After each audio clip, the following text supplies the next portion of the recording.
What is going on today, everybody, man? My name is Jinx, man. I'm here to talk to you guys today about Book of Boba Fett. So let's get into it. So we start off the show seeing Boba Fett stuck in the Sarlacc pit that we've seen him fall into at the end of, or in the beginning of Return of the Jedi. I thought this was honestly a great scene. Seeing the stormtrooper inside there, even though that the scene was kind of short, and it was not rushed. I don't think it was rushed, but it was kind of a shorter scene. But I think that it did great. It showed us where he was at, showed us what he needed to do. He got out. I was happy to see that he got out on his own too. Whereas in Legends, we know that he was saved by Dengar.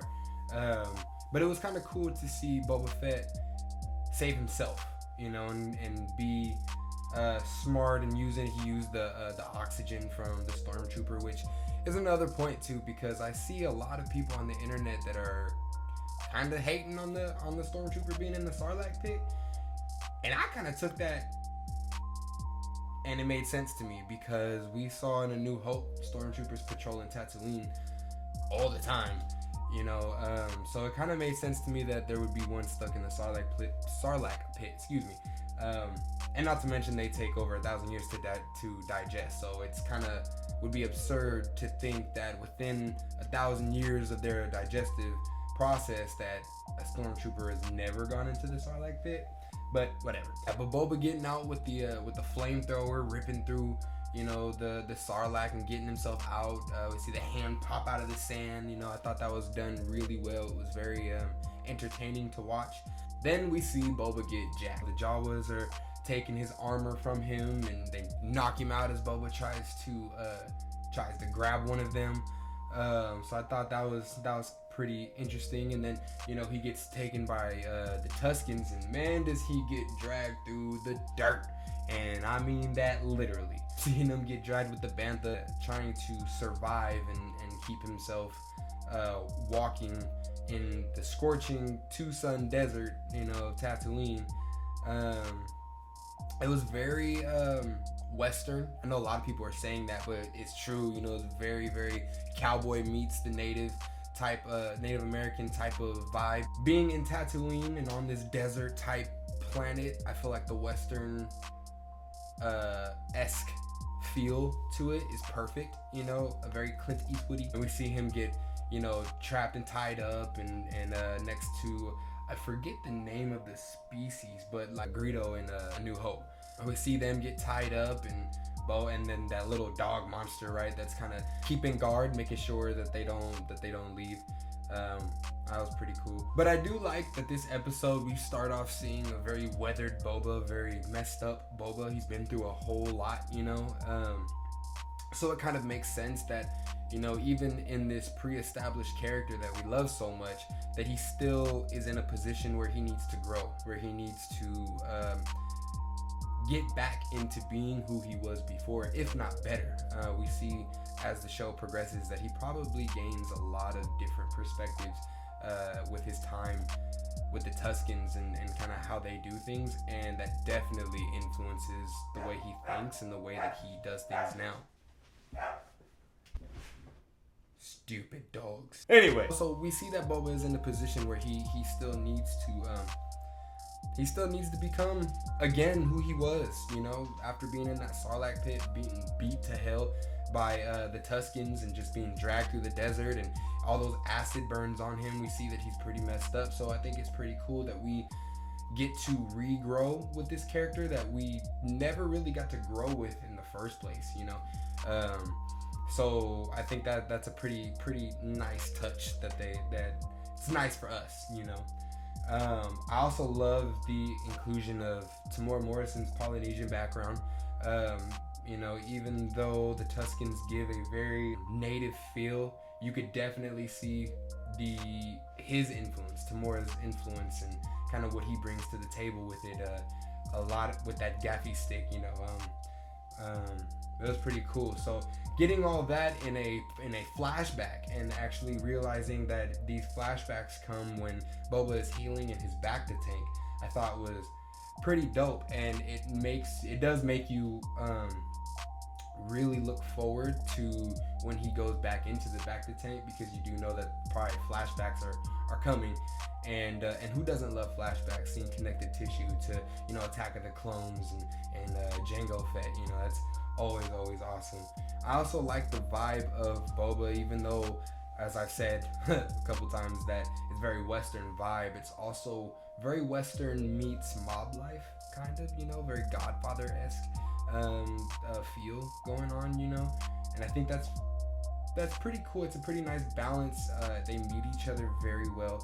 You see more of the mob demeanor in Boba when he's, you know, just trying to be cordial and calm and not so much quick to fight all the time, you know, and not trying to kill, which a lot of people have issues with, you know, about Boba being too soft or whatever. And, you know, we're only talking about the first episode here, so there's plenty of room to expand on that. But I think it fits. I think it fits Boba and what he's trying to do now, and realizing what he was doing before and how he wants to make, you know, certain changes. You know what I will say though, the only scene where I felt was kind of lacking or kind of to me was when Boba and Shan got jumped outside of the cantina by the assassins with their force field shields.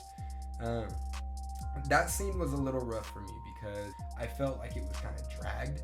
I felt that Boba could have definitely did more. When he goes to shoot the rocket and it blows them back, it makes me laugh because I'm like, what did you think was gonna happen? But maybe he thought that he was gonna blow the assassins back or whatever. I thought that was an interesting and kind of funny touch to that scene.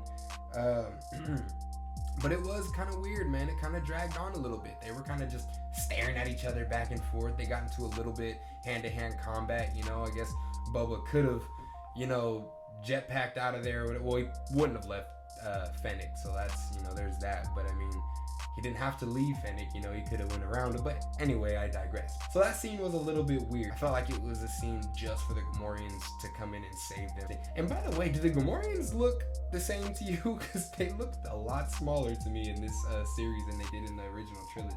Then we see Fennec take off chasing the assassin after Boba kind of gets knocked down and tells the Gamorrean to bring him to his Bacta tank. We see her going on a parkour chase, which is awesome. That was dope, you know. I mean, I'm a fan of, I don't do it, but I'm a fan of parkour anyway. So I mean, who doesn't want to see a little bit of free running in especially in Tatooine? Why not, you know? So that was a pretty cool scene. When we get back to the flashback and we see the young Tusken taking the other prisoner and Boba to should I just call him Greedo too, but and Boba to go dig for their little melons. We find Boba fighting against this big old Goro-looking character, which was dope. I thought it was a little bit wonky. You could see that the character was a little bit like digital, but I think it felt very in line with the way things looked in the original trilogy, so it didn't bother me because they're, you know, from the same time period roughly. So I thought it wasn't a problem. I thought it was actually kind of cool, you know, that it kind of made me feel a little bit like I stepped into that realm again of the original trilogy, and I thought that was pretty nice and nicely done. So overall, I thought that the episode was great. I gave it an 8 out of 10. I thought it was amazing. I thought it was a good kickoff to the first episode. And definitely a lot more questions and room to expand as we get into the second episode. I thought it answered all of the questions that I had going into the show initially. Not all of the questions, but more so of like, you know, how did he get out? Did he save himself? What is he gonna do next? What is his mission? What's he thinking? You know, it answered those questions for me, and I was pretty happy about that. So I can't really complain about the first episode, to be honest. I thought it was a not a knockout the park, but it was definitely a home run. So I thought it was pretty nice. So that's my review on the first episode of Book of Boba. Keep in tune. I will have the review for the second episode, as I'm doing my first 4 reviews for these first 4 episodes, and then we will continue on next week also on Tuesday to continue with episode 5 and keeping on it throughout the next few weeks as these episodes continue to release. So thank you for tuning in. If you were watching, I hope you're having a great day, and I will catch you later.